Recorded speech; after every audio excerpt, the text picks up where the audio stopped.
Selamat datang di Langkah Pemuda dan Mahasiswa, pemirsa program acara yang mengulas tuntas mengenai topik isu yang terjadi di Banyumas dan sekitarnya melalui sudut pandang anak muda atau mahasiswa di Banyumas. Dan pastinya bersama saya, Sabrina Salsabila, selama 1 jam ke depan kita akan mengulas topik terbaru yang tidak kalah dari minggu-minggu sebelumnya. Dan kita sudah siapkan narasumber hebat yang pastinya aktif di kancah lapangan ya, sampai kancah nasional. Langsung saja kita akan perkenalkan sebelum masuk tema kita. Sebelah saya ada siapa? Boleh Mas? Oke, perkenalkan saya Zulfan dari Wakil Presiden Dema Winsaizu. Kebetulan diamanahi untuk berjuang bersama dengan Pres Aja menjadi Korwil 1 BEM Banyumas Raya, serta untuk perjuangan di kancah nasional saya ikut dalam Korda Jateng. Setelah dari acara di Jogja, diamanai menjadi koordinator daerah Jawa Tengah di BEM Nusantara. Baik, Mas Zulfan nih ya. Nah sebenarnya Mas Zulfan tadi sudah men-spill Mas Aja. Boleh diperkenalkan Mas? Ya, saya lanjutkan ini. Iya. Perkenalkan pemirsa, saya Azza Febra Pramudika. Saya biasa dipanggil Aja. Saya dari mahasiswa Universitas Jenderal Sudirman, jurusan Pendidikan Jasmani. Dan kebetulan di tahun ini saya diamanahkan sebagai Presiden mahasiswa Universitas Jenderal Sudirman tahun 2026. Oke baik, sebagai Pres dan Wapres ininya ya. Tanggung jawab. Iya betul, semoga saja ini bisa menjadi amanah yang baik. Nah, kita akan bahas seputaran Agustusan nih Mas. Nah, kita melihat Agustus adalah momen yang sangat di mana-mana dekorasi jalanan sudah ada bendera merah putih tuh. Pastinya 17 Agustus sudah dekat, perayaan sudah dekat. Nah, boleh nih kira-kira sebagai aktivis lapangan pergerakan ya, bagaimana menyambut bulan Agustus setiap tahunnya? Boleh dari Mas Sultan? Untuk dari kami menjadi kawan-kawan aktivis mahasiswa perjuangan ini dalam menyambut Agustus, tentunya kami menginginkan betul bahwasanya peringatan Agustus menjadi peringatan kemerdekaan itu tidak hanya menjadi seremonial belaka, namun secara esensial rakyat pun merasakan kemerdekaan yang setara juga, seperti itu. Oke baik, kalau dari Pres nih gimana nih Pres Azza? Saya kurang lebih menambahkan ya, yang disampaikan oleh Mas Zulfan itu betul sekali ya. Karena pada akhirnya kalau kita lihat tahun lalu itu kan ada fenomena di bulan Agustus ya, yang dimana di bulan Agustus itu biasanya merayakan kemerdekaan. Tahun lalu ya kita menyaksikan kawan kita Afan Kurniawan dilindas polisi ya. Tentu ini menjadi suatu tamparan bagi kita untuk bisa merefleksikan kembali, mengingat kembali di bulan Agustus ternyata ada kejadian yang perlu kita refleksikan, bukan hanya merayakan kemerdekaan. Jadi mungkin saya pikir teman-teman mahasiswa hari ini pun juga sedang berhimpun untuk kemudian bisa merumuskan arah gerak di bulan Agustus, karena melihat fenomena politik di Indonesia, kebijakan dari Prabowo Subianto mungkin barangkali ini cukup mengkhawatirkan teman-teman mahasiswa ketika memang nantinya tidak disambut baik oleh perlawanan teman mahasiswa. Saya rasa ya mereka dalam menerapkan suatu kebijakan akan setiap hari semena-mena begitu ya. Karena bisa kita lihat ya banyak sekali ini program MBG juga dilanjutkan kembali dengan menggunakan anggaran fiskal pendidikan, lalu kemudian Koperasi Desa Merah Putih juga hendak untuk diimplementasikan batalion komando teritorial ingin dibangun. Ini kekhawatiran kita bersama dan saya pikir menyambut bulan Agustus dengan suatu gerakan itu harus gitu. Oke baik, Bung Azza dan Bung Zulfan nih ya, saya manggilnya Bung ya. Pastinya di lapangan kita semangat mahasiswa selalu harus tumbuh ya, apalagi di bulan Agustus ini. Semangat isu-isu politik, isu sosial memang lagi sangat dinaikin lagi gitu. Tapi kalau misalkan kita lihat bagaimana seharusnya gitu menanggapi isu-isu ini, apakah mahasiswa harus ikut bergerak bersama untuk aktif di demokrasi, di jalanan mungkin, atau bagaimana sosial media dimanfaatkan dengan baik untuk bisa semangat demokrasi yang dulu masih banyak isu-isu ini bisa terus hidup dan terus terbenahi. Gimana nih Mas Bung Zulfan? Oke, melihat sekarang mahasiswa itu, jadi gerakan itu tidak hanya mahasiswa Mbak. Oke, baik. Karena kita tergabung dengan masyarakat Indonesia juga. Hanya mungkin menjadi garantor utama adalah mahasiswa karena waktu yang lebih fleksibel daripada pekerja-pekerja yang lain, daripada masyarakat yang lain. Sehingga tidak hanya mahasiswa, pelajar pun, masyarakat pun, pekerja ojol pun dan lain-lain pun sama. Kita memiliki satu visi yang sama untuk bagaimana mengevaluasi kebijakan-kebijakan rezim saat ini yang kira-kira mencederai rakyat gitu. Kemudian skema gerakan itu banyak, tidak hanya untuk kita turun ke jalan. Namun ada kajian di media sosial untuk memberitahukan bahwa ada hal ini adalah hal yang salah yang telah dilakukan oleh pemerintah sehingga harus dievaluasi untuk mendapatkan engagement lebih sehingga biar pemerintah pun bisa sadar diri untuk mengevaluasi juga. Itu yang pertama. Kemudian yang kedua, ketika masih menggunakan media itu tidak ada tamparan, merasa kurang tamparan kurang keras, kita akan mengkonsolidasikan. Dan itu di jalan pun kita masih banyak skema. Kita tidak hanya langsung kita demo membuat tuntutan tidak, tapi adanya mimbar bebas, ada kemarin yang lagi ramai di Purwokerto itu lapak baca WMP yang menggunakan skema klakson kalau lelah menjadi masyarakat WNI kan. Katanya kita juga lelah tapi diusir oleh presiden kita untuk keluar, tapi setelah diusir pun suruh bayar 5 juta kan gitu kira-kira. Nah, terus kemudian yang ketiga, kalau sudah masyarakat memiliki satu pesan yang sama, kita turun ke jalan bareng-bareng untuk ada beberapa isu yang skala nasional memang kita harus kawal betul urgensinya apa saja. Betul apa yang dikatakan oleh Pres aja barusan mengenai adanya MBG dan Koperasi Desa Merah Putih, ini arahnya ke untuk rakyat atau bukan? Karena banyak sekali ternyata kita kan menjadi mahasiswa pun nggak selalu anti dengan pemerintah setempat atau Pemkab ya. Setelah kita coba mengulik di setiap daerah, ternyata banyak sekali potongan-potongan anggaran yang dulunya itu memang dialokasikan Pemkab untuk rakyat, tapi ternyata enggak, dan dana itu terhold di pemerintah pusat. Nah, ini untuk apa? Karena dana yang paling jelas keluarnya adalah kemarin jelas MBG kita jalan lagi ya Pres ya. Terus kemudian Koperasi Desa Merah Putih itu diwajibkan untuk merata di seluruh desa, tapi seluruh desa enggak mesti membangun, dan bahkan ada bangunan yang sampai ke gunung-gunung itu kan. Itu. Terus kemudian kemarin gaji tukin TNI itu naik gitu. Sedangkan kita lihat guru. Yang jelas itu untuk mempersiapkan generasi emas, tapi nyatanya sampai sekarang pun guru nggak diperhitungkan kinerjanya gitu, tapi lebih sejahtera sesosok pencuci piring di SPPG gitu. Nah, sehingga hal-hal ini itu adalah urgensi kita bersama. Kalau dijabarkan Mbak, segala sektor itu selalu ada permasalahan. Lingkungan ada, ekonomi ada, politik, hukum, semuanya ada. Tapi paling enggak menjadi pemerintah pusat itu Presiden Prabowo kan orang nomor 1 di Indonesia. Artinya dia memiliki kebijakan yang konkret untuk masyarakat dan coba mengevaluasi diri, muhasabah diri, tidak hanya menjadi orang tua yang seolah-olah menjadi orang tua yang kolot gitu. Baik. Nah, pastinya di sini Bung Zulfan kita semua sama-sama mengevaluasi diri lagi ya. Bahwa memang rakyat Indonesia saat ini mungkin di bulan Agustus ini sedang maraknya untuk ingin menyuarakan masalah-masalah yang sebelumnya masih ada dan pengen disuarakan. Nah, Bung Aza, kalau misalkan tadi Bung Aza mention beberapa hal terkait MBG dan lain-lain. Bagaimana nih Bung Aza tentang kepentingan publik? Kita ketahui kepentingan publik ini menjadi salah satu hal yang digadang-gadang semua orang. Bagaimana masyarakat, mohon maaf, tidak semua masyarakat mengetahui kondisi politik saat ini. Apalagi masyarakat desa yang mungkin mengetahui saja disogok dikit udah mungkin nurut gitu ya. Bagaimana cara kepentingan publik ini diketahui oleh masyarakat, Bung Aza, menurut Bung Aza? Saya mendengarkan Pres Zulfan jadi ikut. Iya betul. Tadi saya juga sampai ada di belakang lain agak yang tersendak gitu tadi ya. Oke, gimana nih? Ya, tadi melanjutkan apa yang disampaikan oleh Mas Zulfan sendiri ya. Kepentingan publik hari ini mungkin masyarakat sipil ya masih belum cukup memahami arah kebijakan yang dilahirkan oleh kekuasaan itu sendiri. Berbicara soal MBG, berbicara soal KDMP, berbicara soal militerisme dan sebagainya. Barangkali masyarakat sipil Indonesia itu masih gagal untuk memahami persoalan. Dan saya pikir Mbak Sabrina, itu bukan hanya dari masyarakat, bahkan teman-teman mahasiswa pun yang hari ini digadang-gadang sebagai agen daripada perubahan, mereka pun cukup gagal gitu untuk tertarik kepada fenomena. Bagaimana kemudian semua itu bisa terkonversi menjadi gerakan apabila teman-teman mahasiswa hari ini masih mempertanyakan ini, kemudian teman-teman mahasiswa ini ada di kampus untuk apa gitu.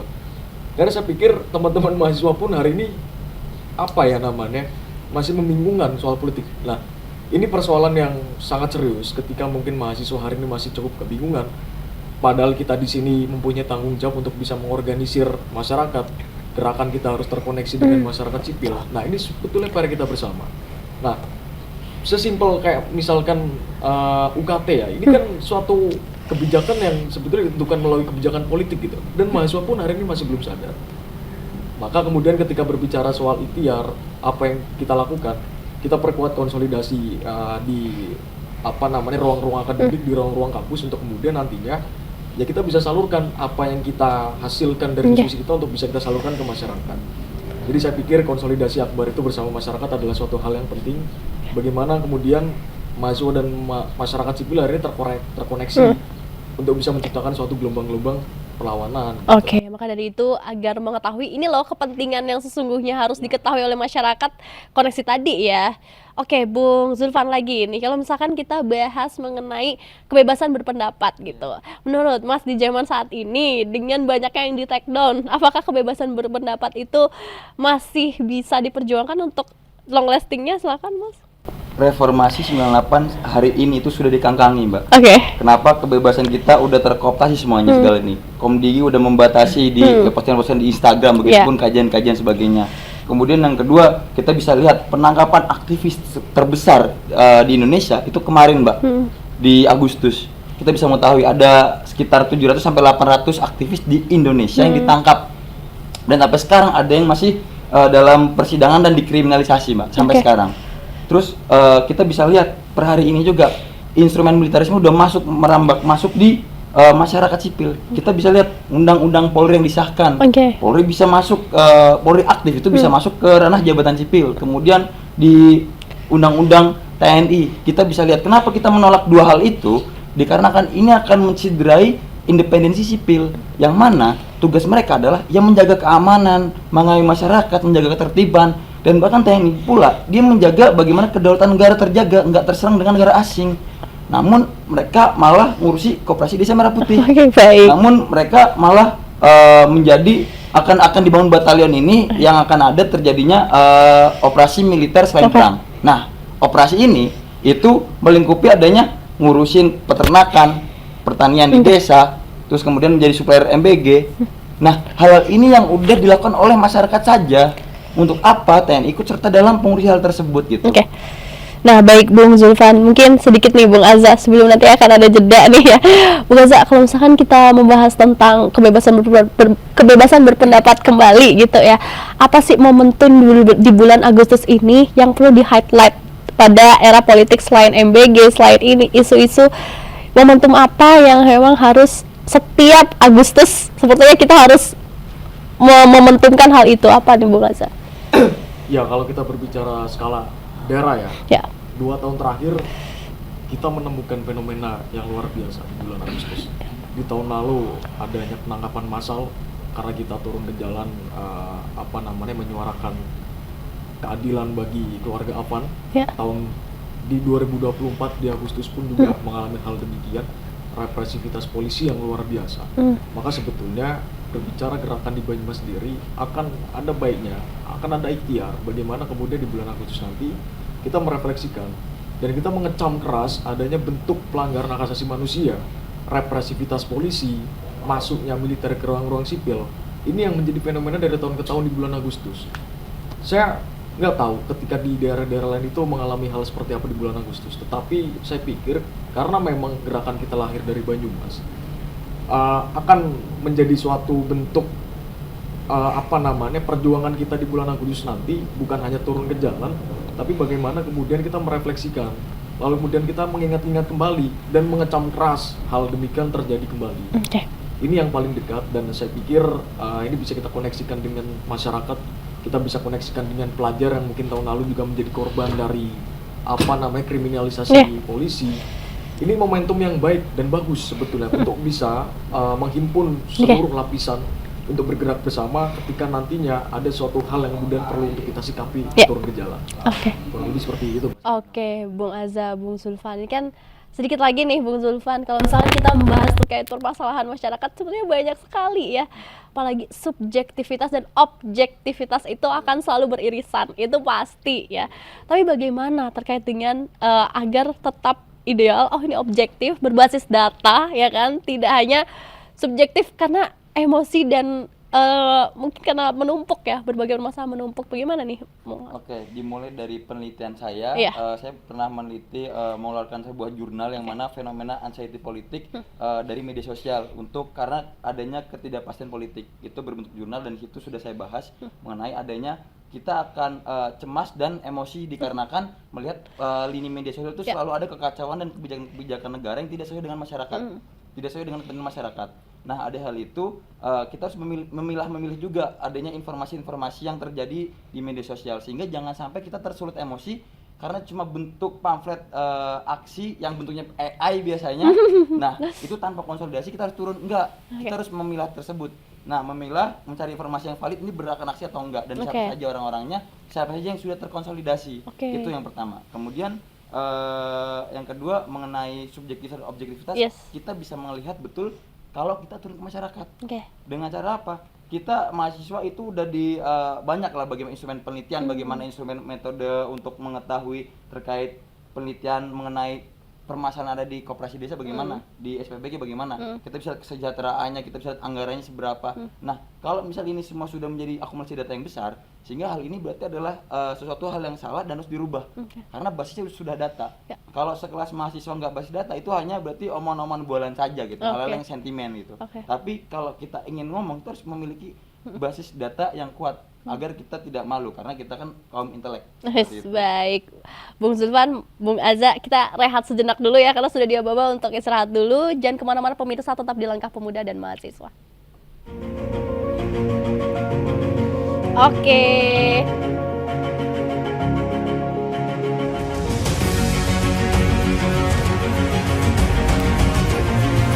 Ini berapi-apinya sangat ini ya Pak. Cek.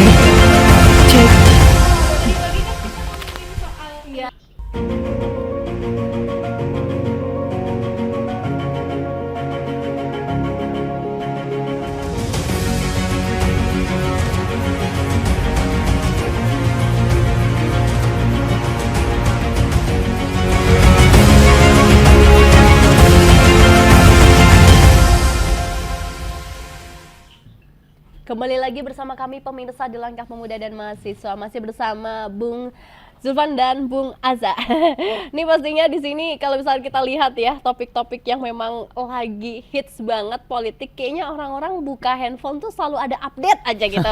Selalu kalau buka HP tuh kayak aduh ini lagi, baru kemarin setiap hari berubah gitu isu-isunya gitu. Tapi bagaimana tanggapannya terkait dengan per bulan Agustus ini melihat isu-isu politik yang sedang ada nih Mas? Apakah kekhawatiran, rasa prihatin, seperti apa? Boleh disampaikan Bung Aza? Ya, saya hampir bingung gitu ya, cara mengkritik kekuasaan dan cara menyampaikan sesuatu yang saya rasa itu seperti apa lagi. Karena kalau kita bicara soal keresahan, setiap hari kita resah gitu.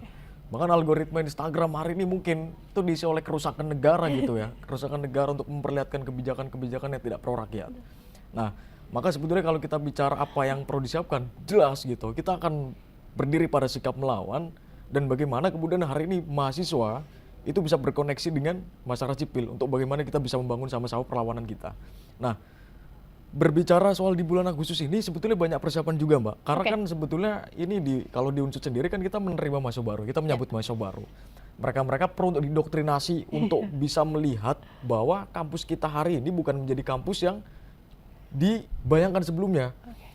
Kampus yang dianggap mungkin fasilitas bagus, lalu kemudian pelayanan dosen itu juga baik, padahal sebetulnya juga ada ruang-ruang pembukaan di kampus. Itu bagaimana kemudian kita punya suara kolektif di kampus untuk sama-sama bisa turun ke jalan, lalu kemudian kita berbicara soal fenomena politik. Ini yang kemudian akan kita manfaatkan. Karena saya pikir bagaimana kemudian politik itu bukan masalah teman-teman mahasiswa. Ketika di saat yang sama UKT yang teman-teman mahasiswa bayar itu juga ditentukan melalui kebijakan politik. Ini suatu contoh kecil bahwa ternyata sebetulnya mahasiswa hari ini pun juga masih belum reaktif terhadap fenomena. Dan ini yang akan menjadi ikhtiar kita, sembari mungkin nanti kita mempersiapkan langkah bagaimana kita mengutarakan kritik kita. Karena hari ini sudah tidak ada alasan lagi untuk tidak mengkritik negara gitu. Hari ini banyak sekali yang perlu kita berisiki. Ngomongin soal KDMP itu udah parah banget gitu, MBG dan sebagainya. Pembangunan batalion teritorial yang nantinya di tiap-tiap wilayah diisi oleh 1.000 militer. Loh, apakah ini bukan suatu situasi yang nantinya akan menegangkan? Itu pasti gitu. Bagaimana nasib masyarakat sipil yang mungkin nanti akan mengkritisi KDMP di desanya gitu. Mereka harus ditembak. Nah, ini kan harus ada persiapan khusus, ada persiapan yang matang dari sini. Dan bicara soal dari 2 bulan lalu, 3 bulan lalu kita sempat menggelar semangat reformasi jilid 2 gitu ya. sebetulnya bukan karena sembarangan juga untuk mengeluarkan narasi reformasi begitu ya. Kita memaknai reformasi dirubah dan diusahakan dari hari ini, walaupun kita mungkin percaya reformasi tidak akan terjadi di tahun ini, tapi bisa kita mulai dari bulan Agustus ini, begitu Sabrina. Oke, baik. Bung Azza, lagi-lagi Bung Zulfan, kalau misalnya kita bahas tentang pemerintahan dan politik ini tidak akan ada habisnya gitu kan. Tapi bagaimana organisasi kampus, kita bahas organisasi kampus gitu ya, memberikan edukasi tentang demokrasi yang sehat untuk keberlanjutan anak-anak yang nantinya menjadi penerus nih, gimana nih Bung? Oke, betul seperti apa yang disampaikan oleh Mas Aja mengenai kita akan kedatangan sekitar 30 sampai 60 ribu mahasiswa di Purwokerto per tahun ini nantinya. Kemudian kita nggak cuma ada beberapa kampus besar, tapi semua kampus yang di sini adalah sama setara. Kita akan kedatangan mahasiswa baru. Nah, di situ adalah gunanya organisasi kemahasiswaan untuk bagaimana masuk ke dalam untuk memberikan bahwa mahasiswa itu bukan menjadi orang-orang yang di Menara Gading, tapi menjadi orang-orang yang pro rakyat, menjadi orang-orang agent of change, agent of counter sosial, harus mengetahui betul bagaimana kesejahteraan rakyat adalah utang moral kita bersama, seperti itu. Sehingga setiap organisasi kemahasiswaan wajib hukumnya untuk memberikan penjelasan kepada mahasiswa-mahasiswa baru, mengenalkan bahwasanya negara kita itu sedang tidak baik-baik saja, mengenalkan bahwasanya rezim hari ini itu akan memunculkan narasi untuk menjadi neo-orba, dan mau nggak mau kita harus mempersiapkan, mengkonsolidasikan dari kancah lokal hingga kancah nasional, seperti itu. Oke, terkait dengan validitas data lagi ya, kalau misalnya kita bahas mengenai cara mengedukasi, cara memberitahu, pastinya akan dipertanyakan adalah satu, apakah ini valid untuk diikuti, apakah ini valid untuk dijadikan pedoman atau contoh gitu. Bung Azza, kita lihat lagi ya, mungkin Bung Azza juga sebagai pres di salah satu kampus di Purwokerto ya, yang mungkin mahasiswanya akan kedatangan lagi nih hampir 11.000 nih Bung Azza. Pastinya di sini ada validitas yang harus dipertahankan, ada validitas data yang harus Mas Azza siapkan nih untuk menjelaskan kepada adik-adiknya. Tapi bagaimana terkait validitas data yang paling penting yang Mas Azza ingin edukasi? Ya, berbicara soal tadi basis data ya, memang ini menjadi senjata yang kuat. Bagaimana kemudian kita rubah menjadi suatu gagasan atau mungkin barangkali suatu aspirasi yang dibungkus dengan kritik yang tajam gitu. Karena pada akhirnya ketika memang nantinya kita dihadapkan pada persoalan negara, tapi hari ini kita belum mempunyai data yang konkret, tidak ada validitas data yang kemudian bisa kita pertanggungjawabkan. Ya, ini kemunduran dari gerakan artinya. Artinya hari ini pun teman-teman dari mahasiswa Universitas Jenderal Sudirman maupun teman-teman kampus yang lain pun kita punya data, kita punya kajian gitu. Kajian-kajian lama yang sempat kita aspirasikan itu pun juga masih belum terjawab sama sekali dan masih sangat relevan untuk bisa kita edukasikan kepada teman-teman mahasiswa. Kita bicara soal kemarin makan bergizi gratis yang katanya dievaluasi lah. Itu bukan dievaluasi karena memang mempertimbangkan suara rakyat. Dievaluasi karena duitnya udah habis gitu. Karena BB negara ini yang diperuntukkan untuk MBG memang sudah habis gitu. Maka sebetulnya pada saat evaluasi MBG kemarin 2 minggu kalau nggak salah ya, ini bagaimana kemudian mencari anggaran lagi yang pada akhirnya mengorbankan fiskal yang diperuntukkan untuk pendidikan. Nah, ini datanya konkret, Mbak.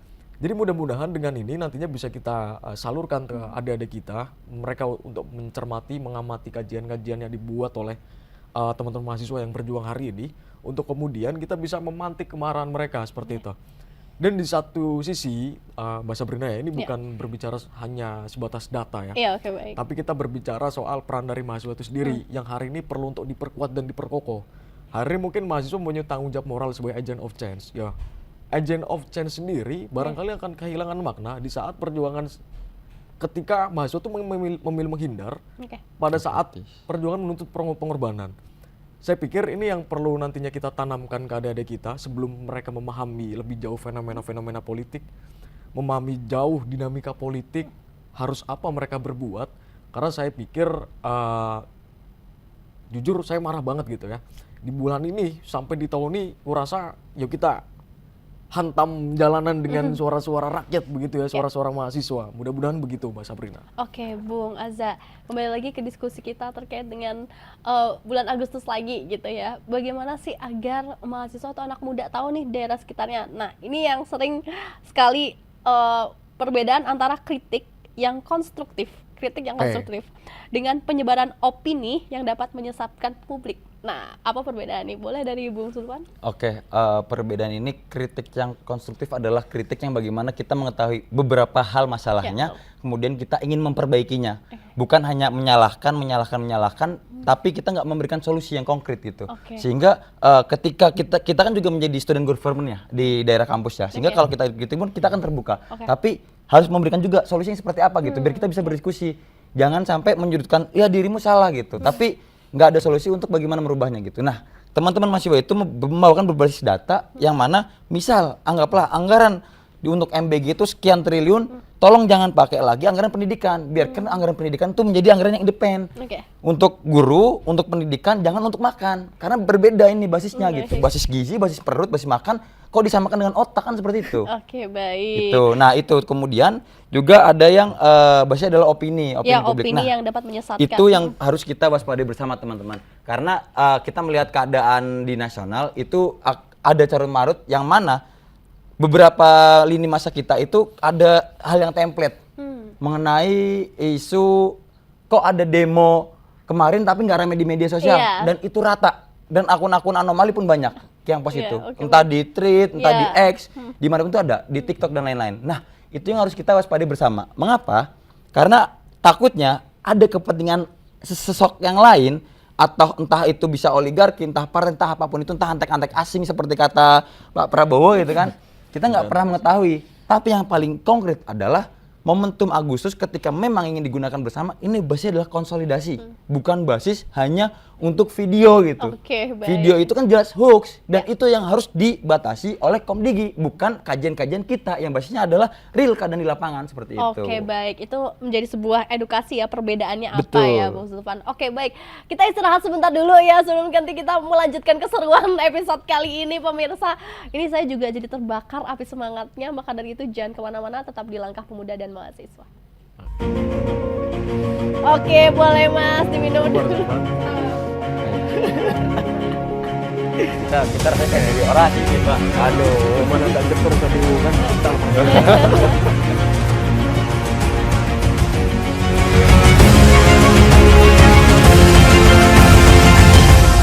Nah itu.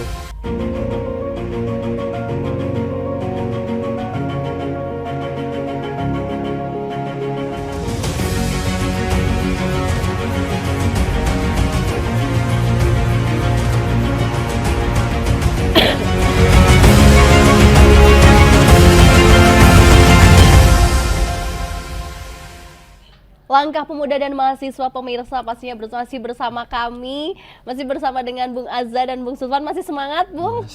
Apakah ingin memantik lagi nih api-apinya ya Bung ya? Aduh.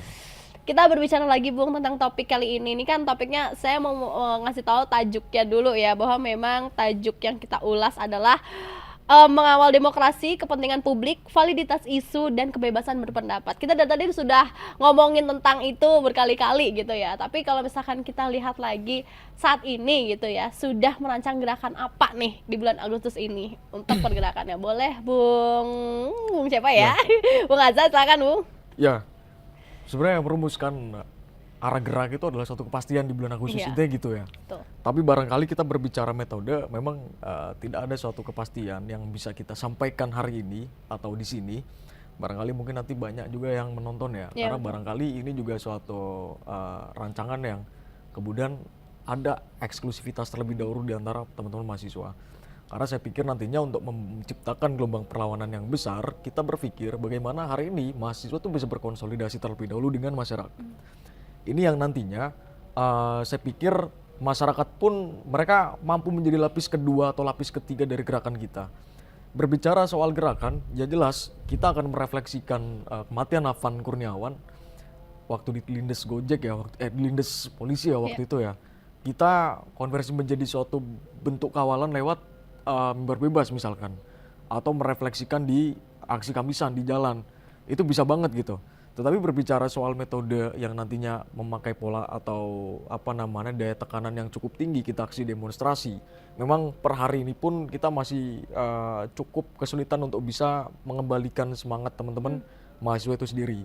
Maka demikian Mbak Sabrina, ini nggak menutup kemungkinan kita akan melakukan berbagai bentuk langkah untuk kemudian nantinya teman-teman mahasiswa bisa menjadi garda utama kembali dan kita siap untuk turun ke jalan gitu. Karena udah nggak mungkin juga di bulan Agustus nggak turun ke jalan gitu ya. Kita pastikan kita akan turun ke jalan. Bagaimanapun metodenya nanti, ini basisnya adalah suatu kesepakatan yang kita diskusikan secara komprehensif bersama forum. Bisa dikonsolidasi, bisa di forum lingkar-lingkar kepresidenan atau lingkar mahasiswa dan sebagainya. Ya intinya seperti itu, Mas Sabrina. Oke, baik Bung Azza. Bung Zulfan, kalau misalkan kita ngomongin lagi nih, ini kan ada diskusi yang menarik ya antara mahasiswa bahwa memang ruang-ruang gerak saat ini banyak yang dibatasi gitu. Tapi bagaimana nih Bung Zulfan gitu ya, mau membuat lingkungan yang mungkin bisa bergerak gitu sesuai dengan regulasi yang masih bisa dilakukan dan tidak dibatasi. Bagaimana tuh Bung Zulfan? Caranya adalah bersiasat. Kadang juga bersiasat, oke. Karena pemerintah hari ini juga bersiasat bagaimana untuk bisa menangkap beberapa aktivis yang hanya timpa teks saja, itu dikriminalisasi sampai sekarang. Harik Anhar contoh orangnya, sampai sekarang masih dalam persidangan. Nah itu cuma ingin menyuarakan terkait 5 Agustus tahun lalu, sampai sekarang ditahan dan dia itu langsung disekup seperti ini, dipiting oleh ternyata terduga adalah aparatur hukum negara, APH, yang ada di bandara pas dia mau pulang gitu. Sampai sekarang belum selesai kasusnya gitu. Nah, karena negara bersiasat, kenapa kita nggak bersiasat juga? Gitu. Baik. Karena ini ya. betul, negara pun juga seringkali membuat peraturan yang menguntungkan untuk mereka. Gitu. Begitupun kita juga harus pandai juga cara mainnya. Yang penting kita untuk kembalikan kepada rakyat seperti itu. Dengan cara apa? Dengan cara apapun contohnya. Yang penting jangan sampai gerakan ini justru malah mengorbankan orang-orang yang kiranya dia hanya ingin ikut bersolidaritas, tapi dia kena getahnya seperti penangkapan contohnya seperti itu. Oke, baik Bung Azza. Kira-kira demokrasi apa yang paling ideal untuk Indonesia saat ini? Demokrasi ya hari ini kalau misalkan kita masih berharap kepada konsep demokrasi di Indonesia, ya saya sendiri sangat tidak percaya gitu. Karena negara demokrasi tapi sistemnya kapitalis gitu. Sistemnya ada setengah komunis, setengah kapitalis. Ini yang saya rasa sendiri demokrasi tuh ya sebenarnya hanya mimpi gitu kan. Nah, kalau misalkan berbicara soal bagaimana konsep negara yang baik, demokrasi terpimpin gitu kan. Demokrasi yang tidak politisasi oleh kekuasaan. Mereka sendiri yang memang secara jelas-jelasan membatasi suara-suara rakyat gitu ya. Suara rakyat hari ini dibatasi. Ketika ada kritik, mereka diancam, dibunuh gitu ya.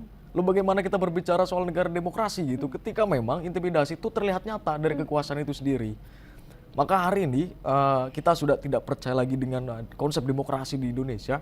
Maka sebetulnya kalaupun misalkan nanti ada alibi kayak lo mahasiswa mengkritik kayak nggak punya moral gitu. Lah seolah tuh moral tuh hanya dimiliki oleh mahasiswa saja gitu ya.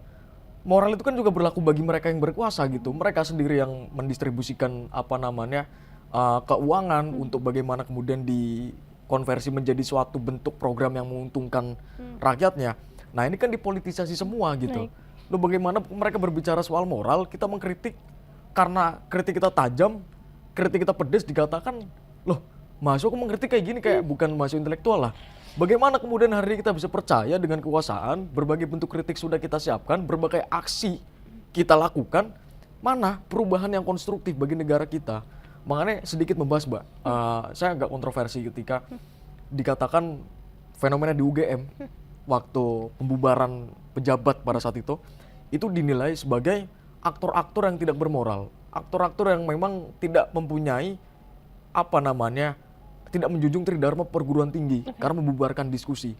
Ya hari ini memang kita tidak bisa dibuat percaya gitu. Mereka menggelar panggung politik, mereka seolah melegitimasi kekuasaan, mereka menjilat kekuasaan. Lalu bagaimana kita biarkan gitu? Hari ini memang mahasiswa dipanikkan dengan situasi seperti itu. Jadi saya pikir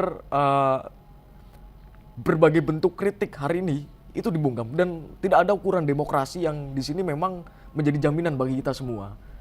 Oke, baik Bung Azza, ini kan memang berarti sebuah diskusi yang lebih dalam ya. Kalau misalnya kita bahas Indonesia saat ini ibarat mimpi, demokrasi saat ini adalah mimpi. Tapi kalau dari Bung Zulfan sendiri bagaimana mengenai demokrasi yang ideal harus diterapkan di Indonesia saat ini? Jelas kebebasan berpendapat itu untuk seluruhnya karena sudah termaktub dalam Undang-Undang Dasar. Itu yang pertama. Kemudian yang kedua, ketika ada seseorang kritik gitu, ya jangan malah dikriminalisasi dan dicari celahnya bahwa dia melanggar hukum. Kenapa? Tinggal coba refleksi diri, iya salah atau enggak, kan seperti itu dengan mudahnya. Karena kita bisa tahu kemarin koordinator pusat Dema PT KIN se-Indonesia itu membuat kajian tentang Haji Isyam, adanya pembuatan hutan di Kalimantan saat itu ya. Nah, setelah itu kita ngebuka seluruhnya, nggak lama setelahnya dilaporkan oleh kepolisian di Mabes Polri. Nah, itu kan jelas. Dan nggak cuma itu contoh terdekat dari kawan saya. Belum lagi teman-teman yang lain, ada Sam Omar, ada Harik Anar. Kalau misal dikritik, ya coba tolong evaluasi diri. Coba muhasabah diri, coba melihat apakah betul salah ya saya gitu. Karena jujur Mbak, makan 10.000 aja kita udah kenyang Mbak. Dan untuk apa kita harus banyak-banyak sekali anggarannya, dan menjadi adanya korupsi dari kemarin, kita bisa lihat berapa terjadinya korupsi di Indonesia gitu kan. Oke, baik. Triliunan, seolah kita jadi trust ke pemerintah itu udah nggak ada lagi. Oke. Kita udah sampai ke titik mohon, udah mohon refleksi diri gitu. Jangan diteruskan seperti ini. Udah tolong pidatonya, tolong dibenahi lagi gitu. Jangan malah mematik emosi masyarakat seperti itu. Tolonglah gitu. Ini udah bener-bener di titik paling bawah masyarakat, udah nggak bisa ngapa-ngapain lagi kita. Oke, baik. Terkait dengan definisi demokrasi yang sebenarnya harus diketahui oleh pemerintah mungkin. Apa yang ingin disampaikan demokrasi? Sebenarnya seperti ini loh Pak, demokrasi bagaimana? Bung Azza. Terlalu bodoh pemerintah kalau misalkan mereka nggak bisa mendefinisikan demokrasi gitu ya. Demokrasi mereka tahu gitu sebetulnya arti sesungguhnya makna dari demokrasi, mereka nggak mungkin nggak paham gitu. Ini yang membuktikan bahwa sebetulnya mereka pintar, tetapi karena mereka ingin mengamankan diri untuk masuk kekuasaan, seolah lupa bahwa demokrasi hari ini adalah jaminan kebebasan berpendapat bagi masyarakat gitu, bagi mahasiswa yang hari ini masih menyuarakan.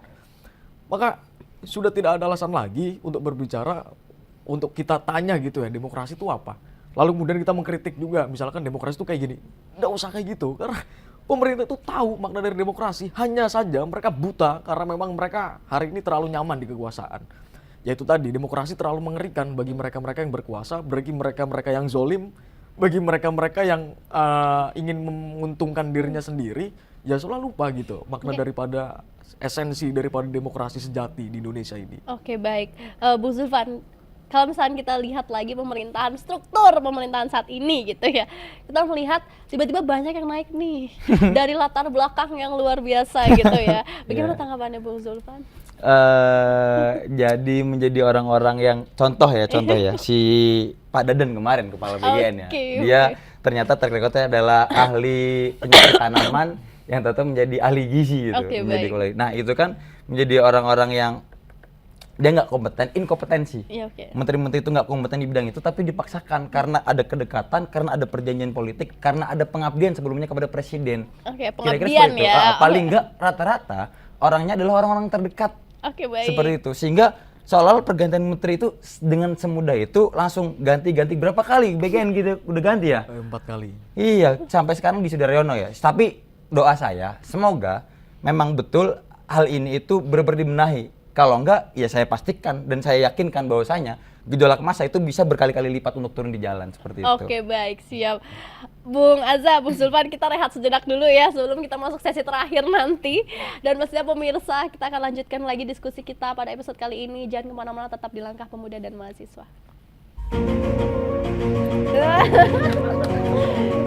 Udah nggak bisa nih, Mbak. Emang kayak gini aja, biasa kayak gini ya. Bisa kayak gini kita.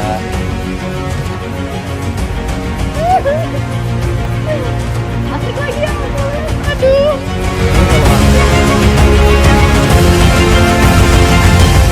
Banget sebenarnya kalau mau bahas yang begini.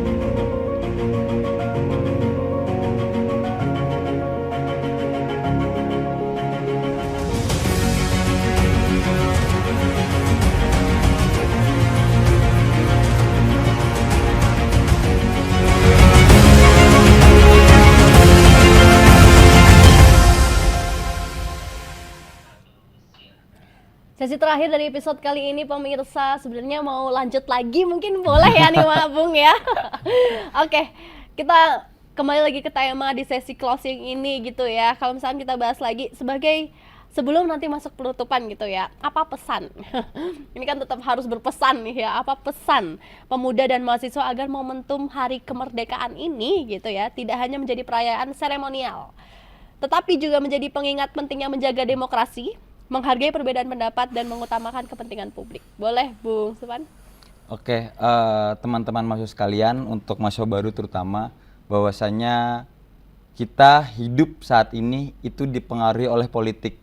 Jangan sampai kita merasa bahwa ngapain sih ikut-ikut politik, ngapain sih ikut-ikut keadaan politik saat ini di media sosial. Itu adalah hal yang sangat penting, karena harga geprek naik atau enggaknya itu dipengaruhi oleh politik. Harga bakso naik menjadi 12.000 menjadi 16.000 itu karena dipengaruhi oleh politik. Itu sudah pasti, dan kita bisa mengetahui betul bagaimana BBM bisa naik. Jadi uang jajan lu terkuras itu karena keadaan politik. Sehingga kalian juga harus buka mata, harus mengetahui bahwa keadaan saat ini itu Indonesia sedang tidak baik-baik saja. Itu yang pertama. Kemudian yang kedua, dalam bukunya Pendidikan Kaum Tertindas, Paulo Freire itu menjelaskan kesadaran itu ada 3. Kesadaran magis, kesadaran naif, dan kesadaran kritis. Sehingga yang pertama itu kesadaran magis. Orang-orang terdahulu itu lebih mempercaya bahwa keadaan kita saat ini itu dipengaruhi oleh takdir. Kemiskinan kita saat ini itu dipengaruhi oleh takdir.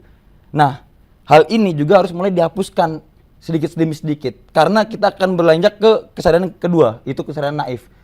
Antara manusia itu saling menyalahkan. Contoh, keadaan saat ini itu dikarenakan diriku malas. Aku miskin dikarenakan diriku malas gitu. Kamu miskin, kamu kurang ini karena dirimu gak mau berproses gitu. Padahal kita bisa mengetahui betul, mohon maaf ya, orang-orang yang homeless di pinggir jalan, mereka gimana, mereka pengen berproses kok, tapi mereka nggak dapat fasilitas.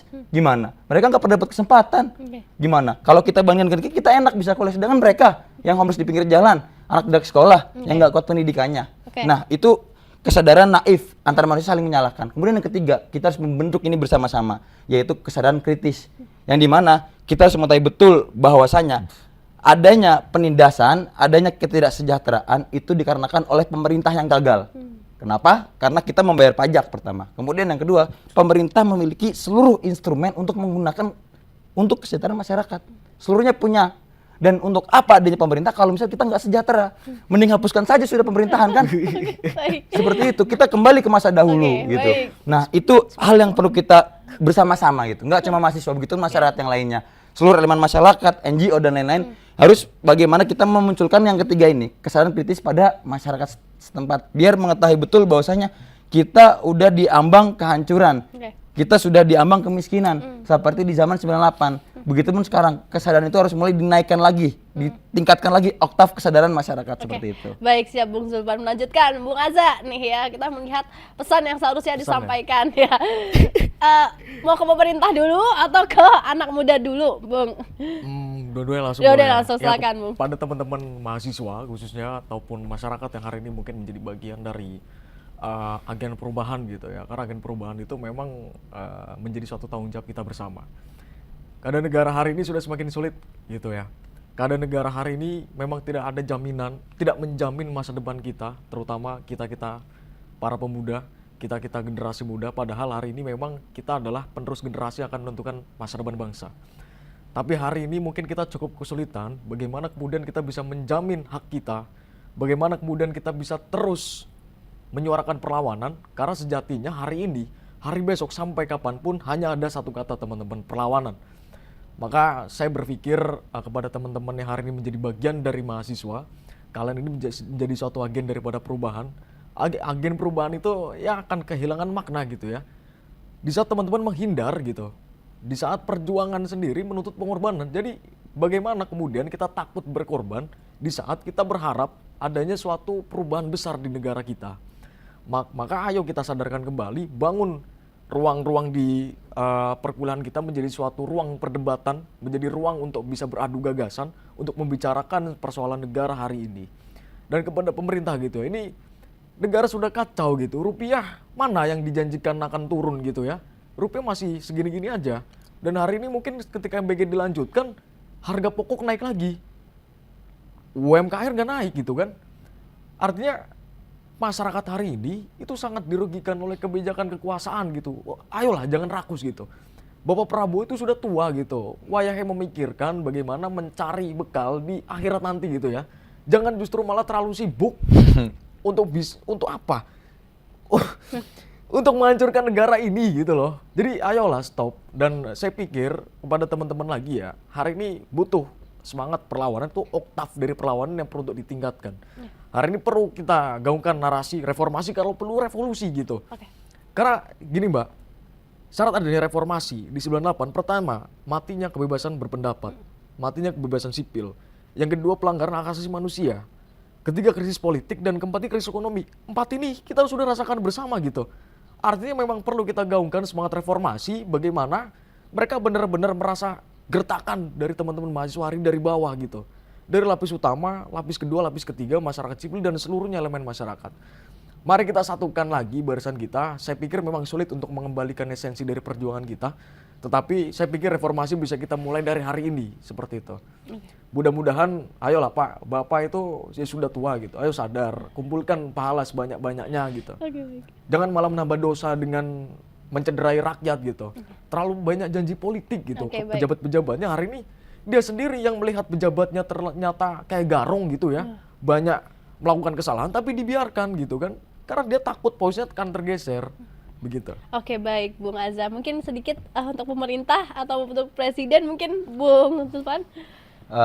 Semoga untuk Bapak Presiden Bapak Prabowo Subianto yang mungkin umurnya sudah menjelang lansia juga, kami mengharapkan betul kebijaksanaan Bapak sekalian untuk bagaimana cobalah mengalihfungsikan untuk kepentingan-kepentingannya dilimpahkan dulu kepada rakyat, seperti itu. Karena yang ditakutkan bahwasanya gejolak-gejolak amok masyarakat itu nggak bisa dipendam karena itu dirasakan kita bersama. Kesengsaraan rakyat itu sudah setinggi leher, sehingga mau nggak mau cobalah kita refleksi bersama.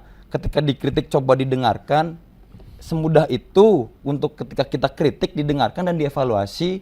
Kemudian untuk pidato-pidatonya mohon untuk lebih haluskan lagi, jangan terlalu impulsif karena kita nggak tahu nanti negara kita juga terancam dengan orang-orang yang ada di luar negeri itu. Kayak kemarin kita sedikit membahas mengenai sentimen rudal dan lain-lainnya. Nah, hal itu mohon untuk orang-orang di sana dibilangin gitu. Karena memang Mbak, secara psikologis, karena saya prodi BK ya. Iya, betul. Seorang lansia itu akan ada penurunan kadar kognitifnya. Oke, baik. Sehingga dia akan lebih emosional, lebih impulsif, dan bahkan kekanak-kanakan. Berdasarkan data Berdasarkan data dan teori di psikologis. Sehingga kalau kita bisa melihat saat pidato seorang presiden tapi nye.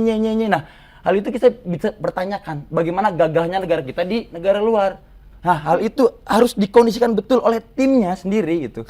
Karena saya malu jadinya. Kalau misal melihat seorang presiden yang harusnya gagah, justru malah jujur, bukan mendiskreditkan, tapi lebih gagah pidato seorang presiden mahasiswa daripada presiden kita sendiri. Oke, baik Bung Zulfan dan Bung Azza, ini menjadi sebuah hal yang harusnya lebih digaungkan lagi oleh mahasiswa kita ya.